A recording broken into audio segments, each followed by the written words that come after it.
Wow, those numbers coming in. Welcome. Thank you so much for coming to this, our first ever, actually, Hispanic Star Rising opening event. Please, let's give it another minute so that people keep on coming. I see that those numbers rising up. So just chat away. Where are you logging in from? Like excited to be coming from New York, San Diego. I would like to see more of you just saying hi while we let other people come in. Hola, Puerto Vallarta. Hello. LA, Greater. Wow. That's Kalamazoo, Los Angeles, Houston, Miami, Florida. Excellent. I'm going to Miami, Florida soon. Rio Grande, Indianapolis, Virginia, Montana, New Jersey. Hello. Yes, Brooklyn. Right, give it to Brooklyn. San Diego, another person. Augusto, for you in San Diego. Dallas. Hi, Lisbeth. I hear that there's a storm approaching Dallas, New Jersey again. Great. Not far. I'm going to, I am delighted actually to be able to see you all here. I would like just to start by saying welcome, bienvenidos, and thank you. Thank you so much for being here. My name is Claudia Romo Edelman. I'm the founder of the World Human.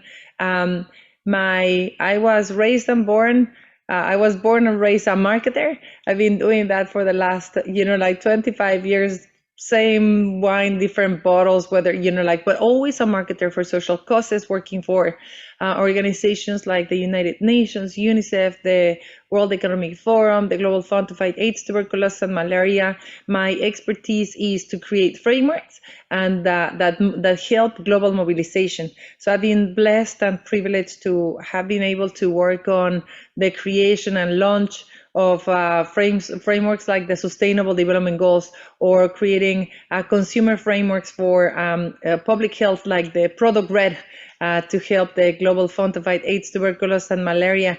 And a couple of years ago, 7 years ago, I moved to the States, and that was the first time in my life that I heard that I was a Hispanic. I lived my entire life as a happy Mexican. I never heard of that term before. And when I moved to the States, and you might be very used to that, but honestly, it's an invention, right? Like someone just like came up with that a couple of like decades, like 70 years ago or something. But I was very curious about understanding about this new community that I was joining, Hispanics. And being a marketer, I was very interested in data, and started reading that, wow, Latinos are 62 million, well, 60 million people before, and 18% of the population, and, like so much of the youth, so much of the economic power, so much of everything. And I was like, wow, my God, like getting into this country is going to mean that when I walk in the street, people are going to have like the red carpet type of treatment, right? Like, oh, Latina, thank you. You're giving us 12% of the GDP. You're paying for the taxes. You're paying for this. And honestly, it just didn't feel that way in reality. And then is when I started getting really interested in it, because as soon as I got married to an American, that was clear to me that my daughter, because of my choice of staying in this country, she was going to make 50% of the salary. And I started realizing that we don't have as much as a reality problem as we have a marketing problem, like as a perception problem. And so with the support of many of you here, I started using my toolkit, like everything that I've learned of the last 25 years, to start to putting it together and understand what are the barriers that are stopping us from accessing our full potential. And one of the two things that I learned that I wanted to help on addressing was the fragmentation of the community, that we're not united, that we're not, like in support of each other, having a shared agenda, and having, that sense of like, yeah, we are Latinos with so much pride. So that was one of the main talon de Achilles that I thought was stopping us from accessing our true potential. And the other one is that we're really not seen and not heard and not valued. We have an incredible cloud covering the shine that we've been our contributions for over, like since the 16th century. So altogether, started with a number of you creating this plan, like how do we actually become more united and more visible, Latino unity and Latino pride. And that is how the Hispanic Star was born, by trying to create a symbol to unify us all and a platform to showcase our incredible contributions, understanding that when we live in this country, we're like a 200% of a person, even a 300% of a person. We're 100% Latinos, 100% Americans, sometimes 100% of Mexicans, 100% of something else. So we took the star from the American flag, the virgulillo or the ñ from Espanol and Portuguese, and we put it together so that we can have, it's almost like the rainbow for the LGBTQ. We can have a symbol that where we can all feel connected. And in the future, when we see that symbol, and we will make everything possible so that it's front and center, and we will actually make it the rainbow for the LGBTQ for Latinos. We trust me on that. We will do our best to create a brand.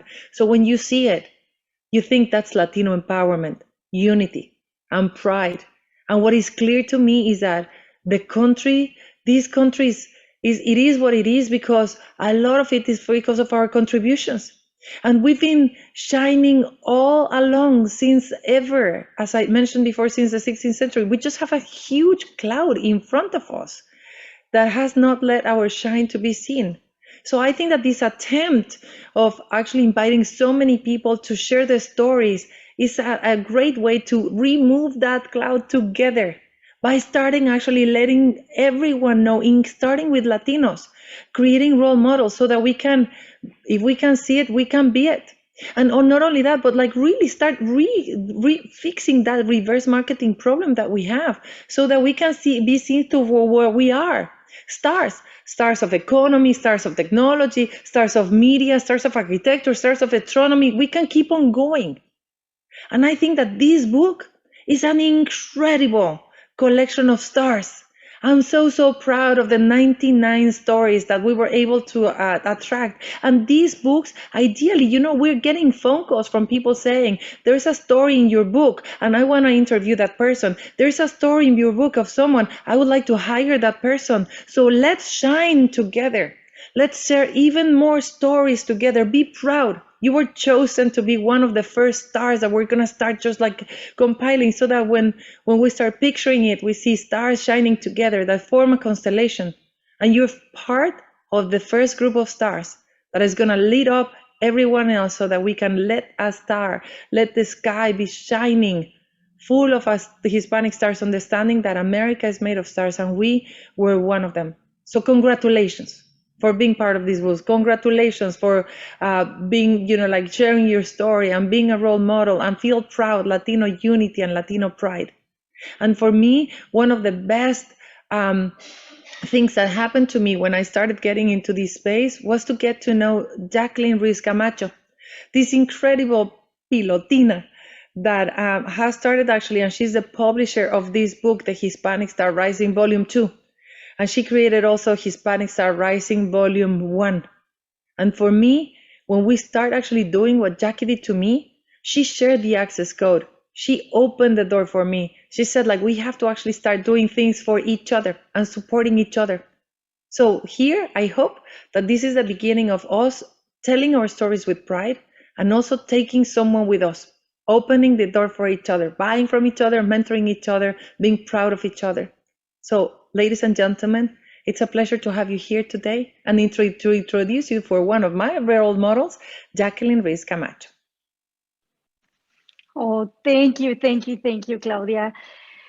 Big round of applause to you for everything you have achieved and for paving the way for so many of us with your amazing geniuses.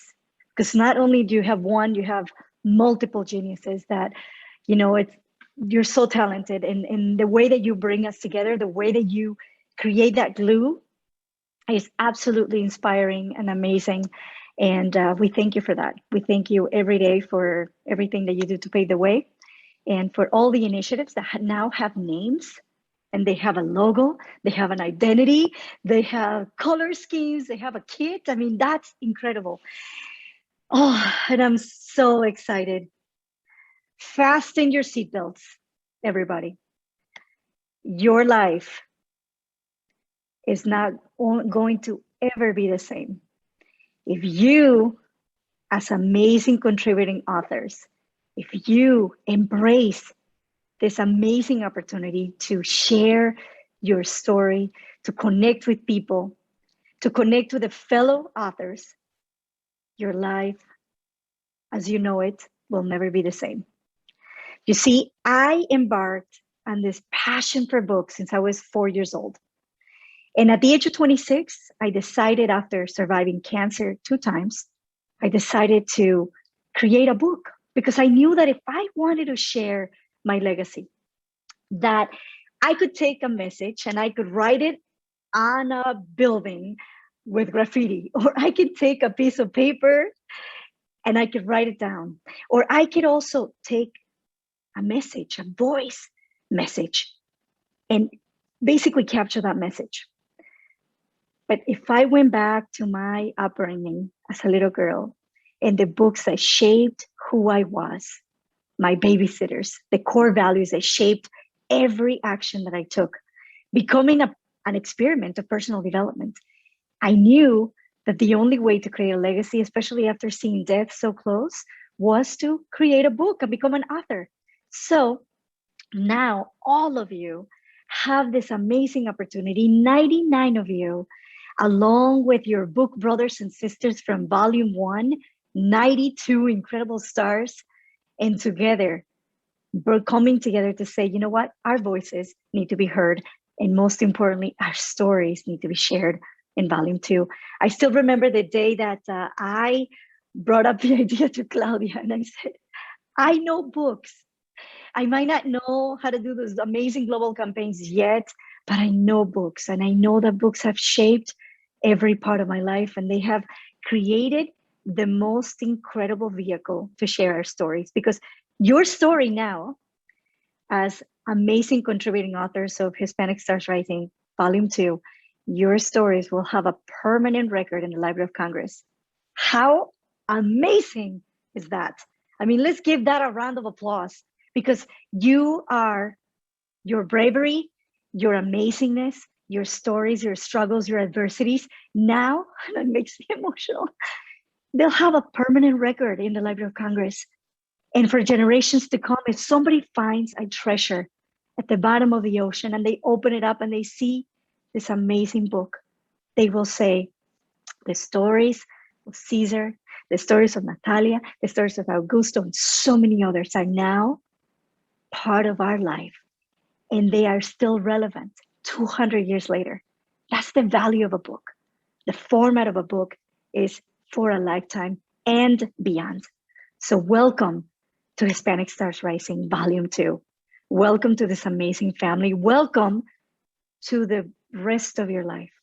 Welcome to the story that will shape generations, that will give you the force and the energy to say, I have a story, and my story is worth more than anything in the world, because that is my legacy. That is what I'm going to leave on this planet.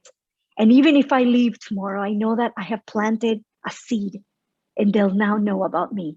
And I'm part of an amazing community that Hispanic Stars has built, that amazing community that keeps growing and expanding and creating exponential opportunities for all of us as one family. Wow. So now we have the honor of having Poch Rodriguez as part of this book. And I'd love to highlight a Hispanic star featured in this book, Ivan Poch Rodriguez. To anyone who doesn't know him, he's a retired Major League Baseball player with a career of more than 21 years and is considered the greatest defensive catcher in MLB history. Being part of the Hall of Fame, he's proud to show his Hispanic heritage, as he says on the preface of this book. There's something very special about being Latino. We believe in family and friends. Let me see. In our community, we are willing to work hard for our dreams. We don't give up, and we don't give up on others. Being Latino means being passionate, proud, and persistent. We are all stars. And there are so many amazing stories. So now, as we know, Hispanic Stars and really Hispanic Heritage Month is coming to a close. is coming to an end. But you know what? Every single day of our lives becomes an opportunity to celebrate our heritage. And not because Hispanic heritage is almost done, we cannot stop celebrating. And for us to get together and showcase the amazing backgrounds that each of us has. Imagine 99 amazing stories just in this volume alone. I mean, it gives me goosebumps thinking of the magic. Every single one of you, it's a universe, not even a world, a universe of magic and possibilities. And to show you how magic we are together, I'd like to introduce you to Augusto Vega, research staff member at IBM Research, and he is one of our contributing authors.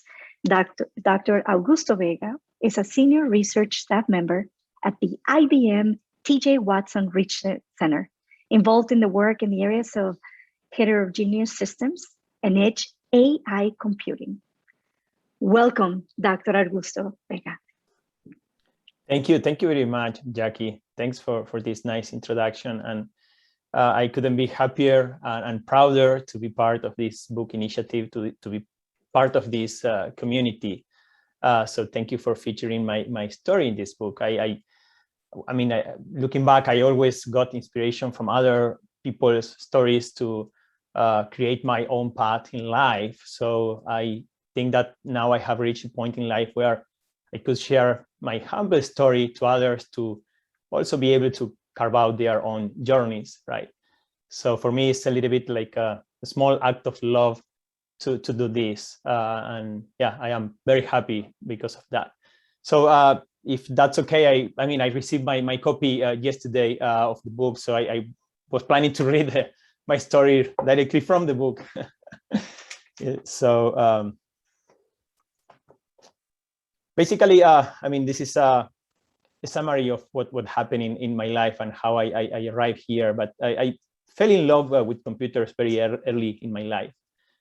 When I was a kid in Realicó, which is a rural town in Argentina, without internet and living in an isolated area, getting information about leading edge development was super, super hard.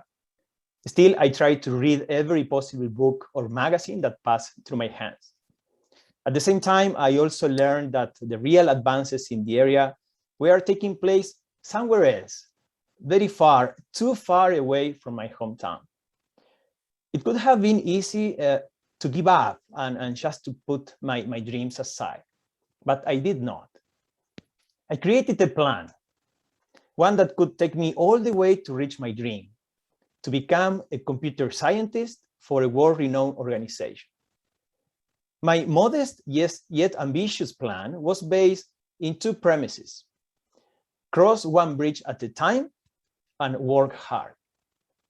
I moved to Buenos Aires, Argentina's capital city, to pursue my computer engineering degree. Was this easy? Not at all.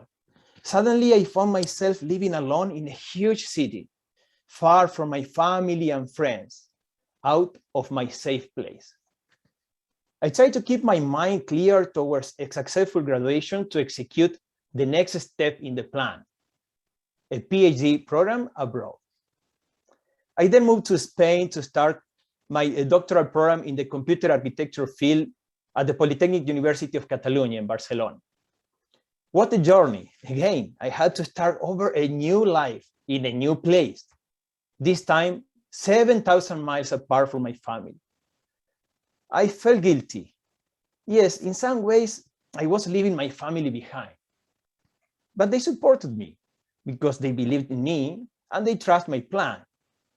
Go and chase your dreams. It is time for you to fly and to fly high.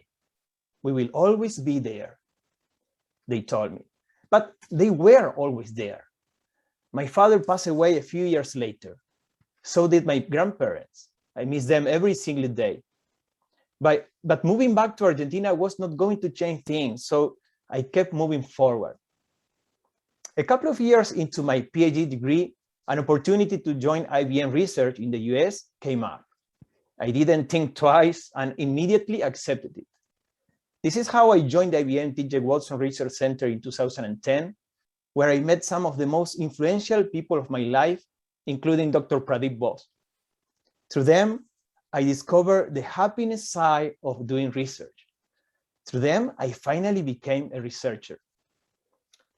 30 years later, I am proud of what I have achieved and happy with my life. Today, I know that nothing is too far. You just need a plan and enough love to execute it properly. Finally, there is one special person around who this journey revolves. Her name is Chiara, and she's my wife. Her support has been my source of strength, and I hope I have made sense to her life as well. With countless difficulties along the path, countless, I couldn't be happier to have traveled it along with her. So thank you for allowing me to share my short and humble story. I hope this can make sense to other people and help other people also to travel their own journeys. Thank you so much, Dr. Vega. I mean, you are certainly a Hispanic star and an amazing inspiration to so many of us. And when you alluded to the flying portion, I happen to be one of the few Latina sports airplane pilots in the United States. So that's for another conversation, but it really resonated with me, and your accomplishments are absolutely amazing. Oh, and now I'd like to introduce you to Sophia Corcho. She's an early stage startup consultant and an advisor with a focus on digital solutions and international startups. She's currently a managing partner at Axe Hub Venture Partners, Scale Up LATAM, and Accelerate Italy. She's also the leader of the Hispanic Star Boston Hub. Welcome, Sophia. Thank you so much, Jackie. I really appreciate that beautiful introduction. Thank you all for being here and for allowing me to be part of this amazing book. I feel honored, to be honest. And when I got the invitation, I didn't hesitate for a second to share a fragment of my story with you, because I believe it is important to share with others what you have been through, so we can learn from each other and we can support each other. And I think nobody is exempt to live as an immigrant here in the United States. And if we know more, we can thrive and grow in this country. So that's why I decided to write it. Okay. Actually, this is the first time I share all these things with anyone. So forgive me if I'm a little bit nervous. My recipe of power. Never break the promises you made to yourself. Remember that you are your most powerful resource to accomplish everything you aim for. I'm trying to find an interesting story to share in this book. The only recurrent theme that I found was how when I fall, I stand up as quickly as possible. Lately, when I fall, I don't feel pain anymore. I liken it to training for a marathon and embracing the suck. I even laugh about it, especially when I fall with the style only to get up as if nothing happened. The important point here is that I can make fun of myself. I am kind and positive in my inner talks. I have come to the terms with the fact that nothing is perfect or permanent. Life is full of imperfections and nothing lasts forever. Even the rough patches will disappear in some point. To illustrate this, I can share with you some of my most pivotal moments, like the time I organized a $100 raffle to buy my flight ticket to America and arrived here with $20 in my pocket. When I work as a teacher without knowing English, or the time I become a victim of domestic violence and choose to be my own lawyer and read my victim impact statement with my broken English in front of a room full of male strangers. This struggle or falls molded me in the woman I am today and taught me to get up that much faster each time. I can also share the happiest moments of my life like when I become a first-generation graduate student and pay for my student debt with my second business in the United States. Also, the joy I have every time I help other Latinas to fight for their fair share, or when I support Latino founders to scale their business in the United States. I have so many fantastic memories to share, like when I traveled for free for a year and got to explore 40 out of the 51 states. I spent 3 months in Puerto Rico teaching myself how to swim and went to Hawaii to spot my first whale. But my wish for you is to have my recipe of power, the one that has gotten me so far, made me so happy and so much stronger. This is my secret to overcoming the most difficult moments, and it helped me do more than just survive. It helped me to thrive. First step, stick to your purpose and never forget why you are in this world. It is crucial that you know why is your true calling. Step 2, be your own biggest cheerleader and advocate. Always believe in your potential and stay away from the noise of people who didn't accomplish their dreams. Step 3, never break the promises you made to yourself. Remember that you are your most powerful resource to accomplish everything you aim for. If you keep these 3 things very close to your heart every day, no matter how painful, sad, or unfair things can become for you, remember, everything will eventually pass. Life isn't perfect, but you can count on your positive and strong spirit to continue your journey. Always play your music and defend your sacred priorities. The people that belong to your circle will dance with you, support your efforts, and respect your boundaries. Be a proud Latina and don't be afraid of showing your authentic self in America. Be #sin pena with a big smile, because nothing is perfect or permanent in this life and everything should pass, but your smile is what people will always remember about you.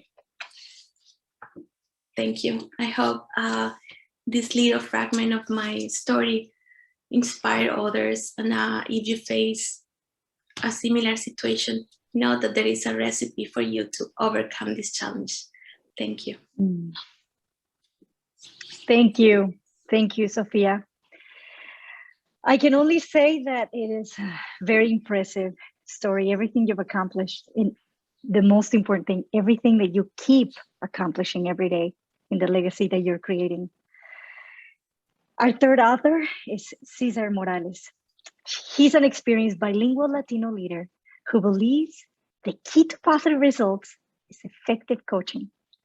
Cesar is an award-winning public speaker and holds a Bachelor of Science in Business Management from the University of Phoenix, and it is a 2023 Executive MBA candidate through W.P. Carey School of Business of Arizona State University.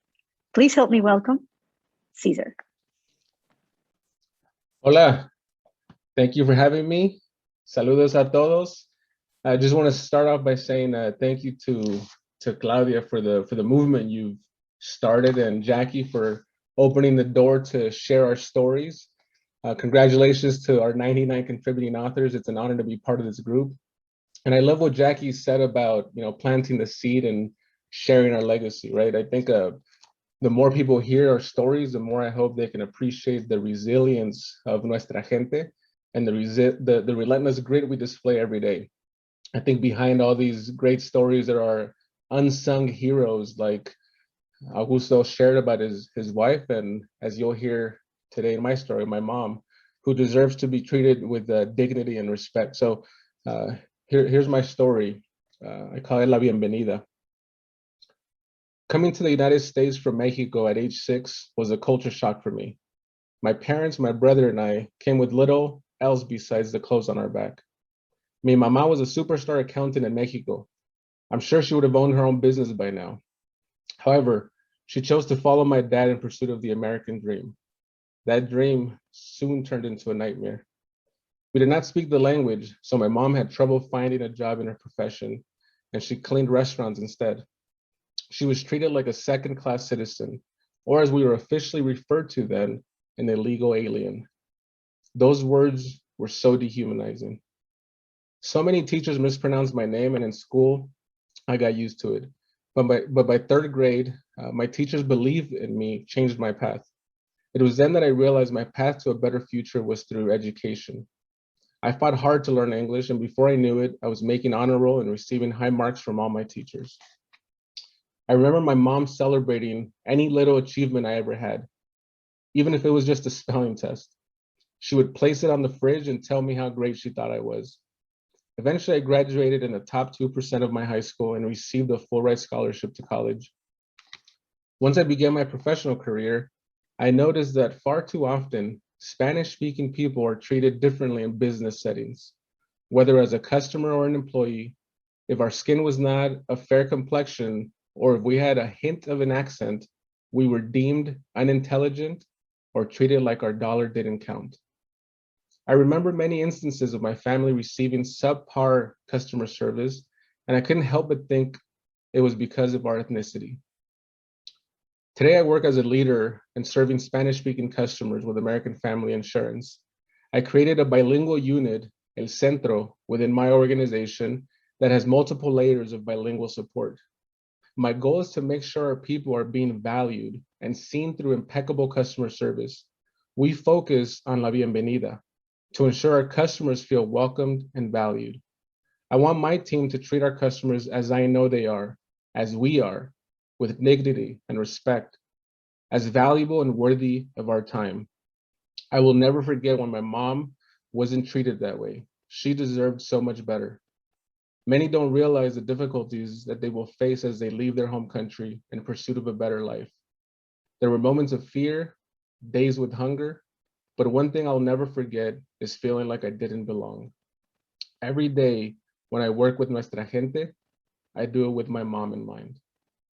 Muchísimas gracias y siempre digo que hay que seguirle echando ganas. Thank you. Wow. That was absolutely amazing. You know, and these are our stories, right? They're raw. They're amazing. They're inspiring. They're not easy many times, but getting to this micro moment of celebrating us, all of us, makes it all worth it. So thank you, Cesar, for those powerful words. And now, as our fourth speaker, we have Natalia Ortiz. She's a bilingual journalist with experience in English and Spanish language media. She has worked as a reporter and an anchor at local news stations in South Florida and Greater New York City. Thank you so much, Natalia. Please welcome. Wow, it's a hard act to follow, all those other contributing authors who just spoke before me. Your stories really touched me. And I'm a journalist, so I see a lot of stories, a lot. I've seen a lot of stories and read a lot of stories. I'm so privileged to be among this group of contributing authors. I want to thank Claudia Romo Edelman, and I'd like to thank the team at We Are All Human, and I'd like to thank you, Jackie, as well, for putting all of this together, allowing so many Hispanic voices in this country to tell their stories. You know, when I was asked to tell my story months ago, I, of course, immediately I felt so honored, but at the same time, it took me like a week to figure out what exactly was I going to write, because I had never been the subject of a story. I have always been the one telling stories of others. And I didn't know what made my path or my journey particularly, I don't know, impactful or interesting. And I'm so glad, because this assignment really, which was now a reverse assignment, it was an assignment to write about myself, forced me to really look at some things that not only do I really want to highlight for non-Hispanics to see, you know, our strengths, our power, our impact, our potential, and what we've already done, not just what we can do, but where we are, and to be seen in this country, but also even for ourselves as a Hispanic community to see where we are, how far we've come, and how much farther we have to go, but with a call to action.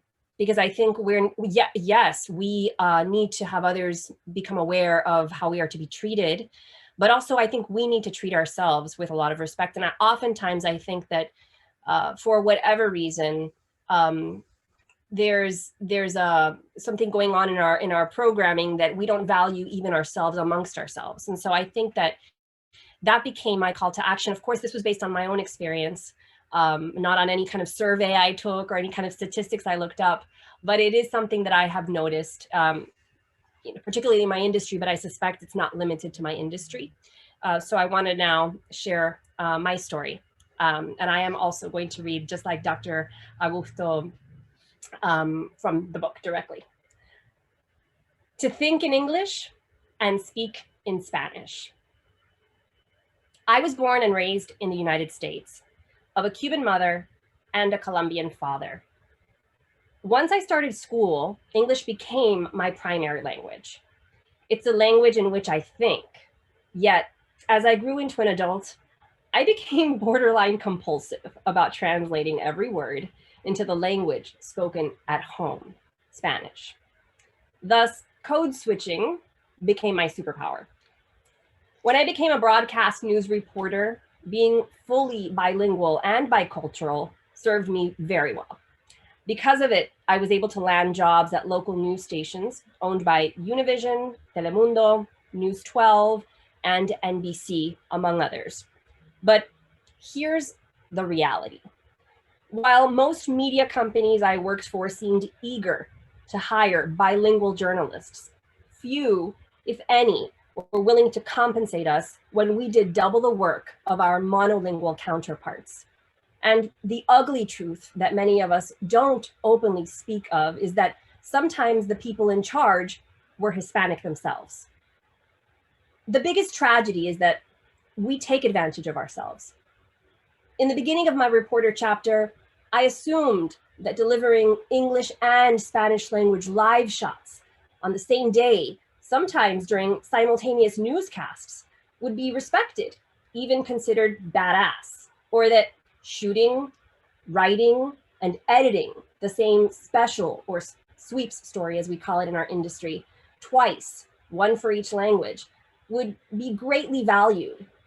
Instead, most newsroom leaders didn't give it a second thought, yet it did become an expectation that was not accompanied by a better position, a bonus, or a higher than average salary. I thought that taking on double the responsibility of my monolingual peers was part of a long-term strategy that would eventually pay off, literally. But what I found in my experience and in speaking with other fully bilinguals in the industry is that many newsroom leaders treat us as though they're doing us a favor because they are, quote unquote, allowing us to get double the exposure.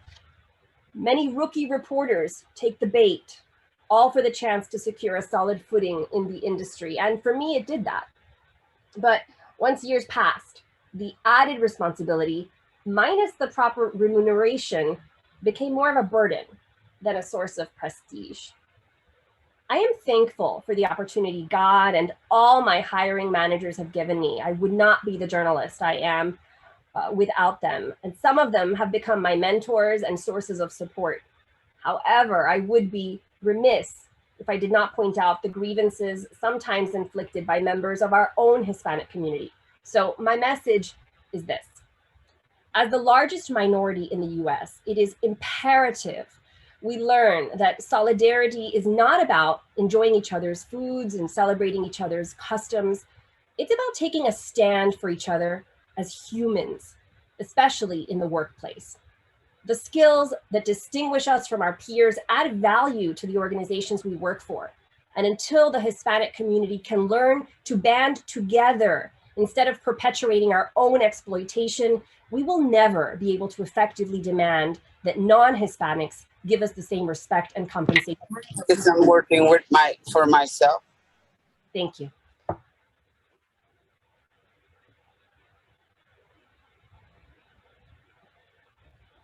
Jackie, we can't hear you. Unmute.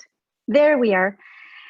Thank you, Natalia. I mean, you not only inspired us, but also created a pathway for us to take action. So thank you so much for being an example, an amazing role model.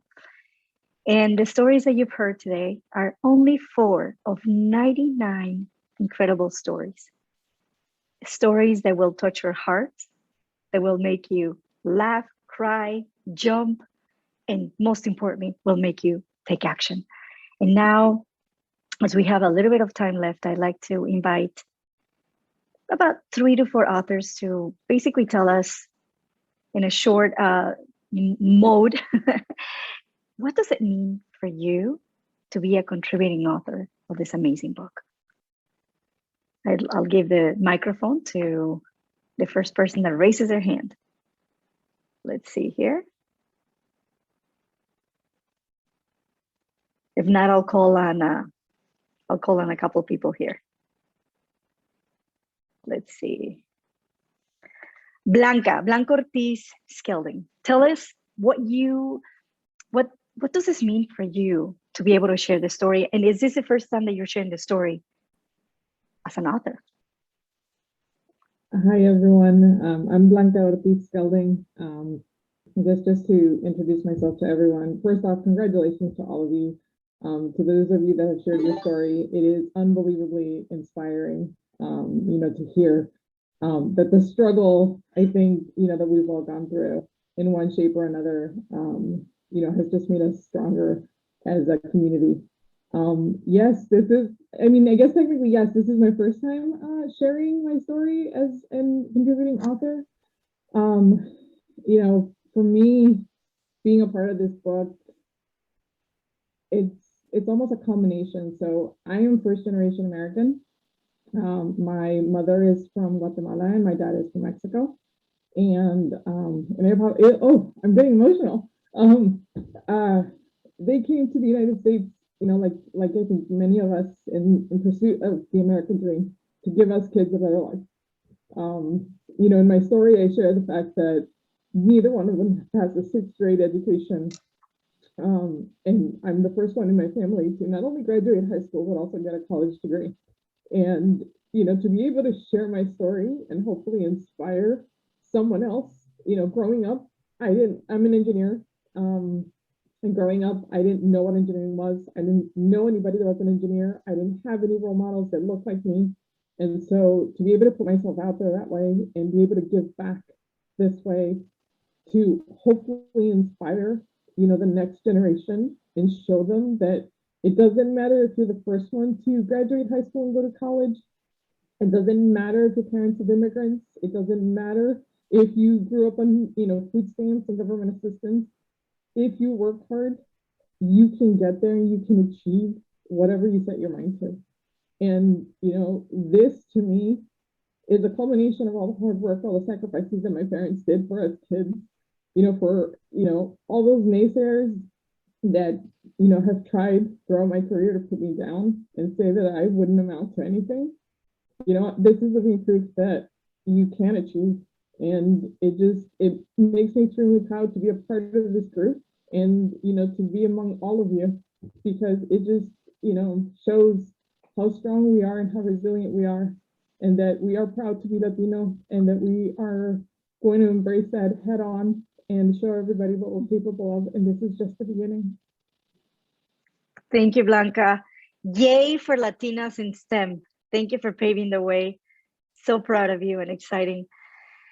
Oh, Barbara Pocholis, I know that you raised your hand. They will go to Karina Quintana, Enrique Castro, and finally with Cecile Blancarte. So please share in a brief manner so that they can all hear what this means to you. Of course. Thank you, Jackie. Thank you, Claudia, of course, and Jackie for making all of this possible. And again, congratulations to all of the contributing authors. I am super honored, super proud to be a part of a community that is full of grit, because as Latinos, we are super resilient and full of grit. So I love that. Being a contributing author for the Hispanic Stars Rising Volume 2, what this means to me is so much, right? I was taught that, you know, not to speak up, to always keep my head down, to just work, and, you know, just to get by, to survive. And this ingrained in me this mindset or this belief that I should settle or always aim lower than what I should, right? And that I don't think that that's fair for us, right? Like Natalia said, sometimes we take advantage of ourselves. So being able to share my story and set the example to inspire the next generation, and even right my generation and others, like everybody in this room, in this meeting right now, that, you know what, we're gonna go through hard times, but we're gonna get through it as long as we like she said, what was her name? She shared her story. It was super inspiring. Okay, her name escapes me, but our struggle is not forever. It's temporary, right? It's not permanent. So being able to speak up again is just, and share my story is something. It's a dream come true. I've always wanted to be an author. So thank you. Just the beginning, Barbara. Just the beginning. I love it. Thank you so much for sharing that. And now we go to, I think I said Karina, right? Karina Quintana. Share. Oh, I just want to say thank you to you, Jackie, to Claudia, for this great opportunity. And what an honor to be here with so many amazing contributor authors. It's really something that I've never expected that it would come across my path. So I feel very blessed. And I'm hoping that when people read our stories, they're going to be, well, I have no doubt in my mind, they're going to be inspired and touched by all these wonderful stories that everyone is sharing, and go after their dreams. You know, just know that nothing is impossible when we truly believe and put in the work that we can achieve, and the opportunities will even come to us. So just hoping to inspire anyone that reads the book. Thank you so much again. Thank you, Karina. Thank you so much for sharing that inspiration. Now we go to Enrique Castro. What does it mean for you to be a contributing author? Thank you so much, Jackie. Thanks, Claudia, to you and to the Hispanic Star for this amazing event. I think this experience is for me an undeniable way to recognize me, because I tend to push myself really hard, and sometimes I don't celebrate the wins. That's something that my family and my girlfriend always tells me, to celebrate the wins. And this is one of the biggest wins I have had in years. Growing up in Mexico, I think my experience coming to the US at 28 is a little bit different, because I was able to grow in the Mexican culture, and that allows me to appreciate even more all the hard work that our Hispanic community here in the US is doing. I'm so excited about the experience and about the honor of being featured in this book with all of these other amazing Latinos. I want to interview all of you in my podcast, El Taco Financiero. I'm thinking about interviewing all of you, and I'm so excited about it. My story talks a bit more about the value of the familia, right? What we always value, and what actually is our biggest motivation, I think. And what I would also encourage everyone is to support our familia, because 40 million people in this country speak Spanish at home. And that is something that we have also not to never forget, because sometimes that language barrier is so huge in access to care, in access to education, in access to the workplace, that I think so in a place of privilege that we are being here today, I think we should all push to also our familia that doesn't have the fortune of being bilingual, but that we talk to them every day, that we live with, and that we know. Thanks again, the Hispanic Star. Thanks again, Claudia and Jackie. It's such an honor for me. Thank you. And please sign us up for your podcast. We'll be there. Raise your hand if you want to be interviewed by Enrique. Thank you. And these are the ways that we continue to pave the way for our community. Thank you so much for everything you're doing. And I'd like to turn it over to Cecile Blancarte. Thank you so much, Jacqueline, and definitely thank you so much, Claudia, for being a Hispanic leader. You're a huge inspiration to all of us, and giving the opportunity to be in this book is definitely an honor. And what I see my contribution to it, being at my age here, is it's just kind of a reference for all the other Hispanics, the young Hispanics. You know, we need to be the shoulders that the younger generation needs to stand on. And, you know, we want to elevate everybody from generation past, you know, every generation that follows us. And so this book is, and the first two volumes are definitely a way for those generations to read and learn from all our stories. And it's just in short, my story is about how, you know, even within our own culture, you know, we need to honor each other too. You know, I come from my mom's from Guadalajara, and I come from a family of doctores and licenciados and arquitectos. And even though I'm an engineer, I'm just Cecile, you know, and that's how they call me, you know, although, so we need to change that, you know, even within our own family.